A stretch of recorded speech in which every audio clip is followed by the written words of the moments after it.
The psalmist writes, Blessed is the man who walks not in the counsel of the ungodly, nor stands in the path of sinners, nor sits in the seat of the scornful, but his delight is in the law of the Lord, and in his law he meditates day and night.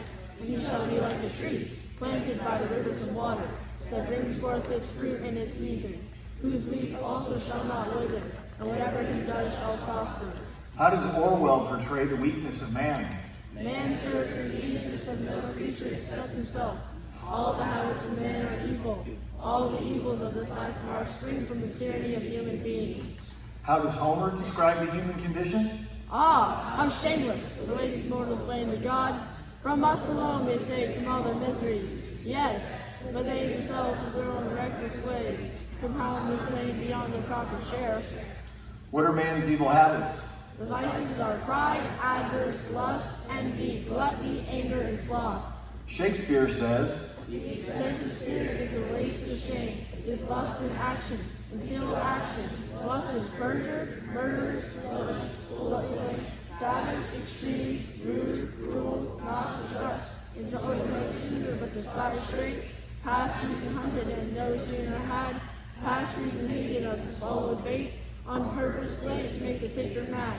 Mad in pursuit and possession so. Had having in quest to have. Extreme, a bliss improved a very well. Before the proposed. All this the world well knows, yet none knows well the son of heaven that leads men to this hell. Harper Lee adds, She knew full well the enormity of her offense, but because her desires were stronger than the coat she was breaking, she persisted in breaking it. how does Charles Dickens describe the restoration of the soul? Spirit, he cries, tight clutching at his robe, hear me, I am not the man I was. I am not even the man I must have been for this discussion. Why show me this if I am past all hope? For the first time his hand appeared to shake. Good spirit, he pursued, as down upon the ground he fell before it. Your nature intercedes for me, and he assured me that I get not change as he has shown me by an knowledge of life. I deeply take from it.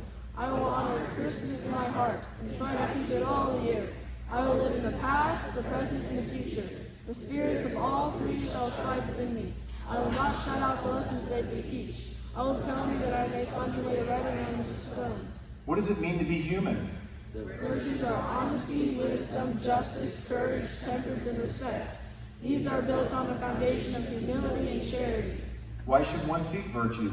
St. Paul says, Whenever things are true, whenever things are noble, whenever things are just, whenever things are pure, whenever things are gentle, whenever things are of good report, if there is any virtue, if there is anything praiseworthy, meditate on these things. Peace be with God and peace be with you. so what should we do? Harper Lee writes, No idea to me, firmly in the integrity of our courts, through the jury system. That is no idea to me. It is a living working reality. Gentlemen, a court is only a sound as a jury, and a jury is only as sound as the men who make it up. I am confident that you will review without passion the evidence of her, come to a decision, and restore this defendant to his family. In the name of God, do your duty. Those Winter Sundays by Robert Hayden.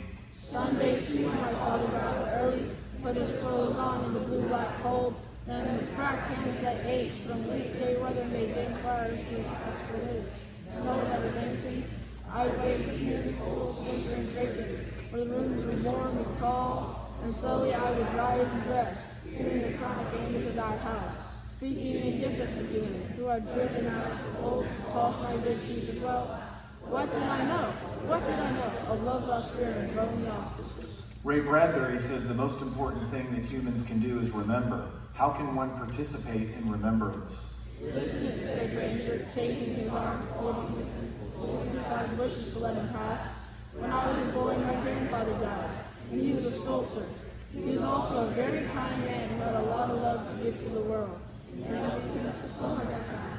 And he made toys for us. And he did a million things in his lifetime.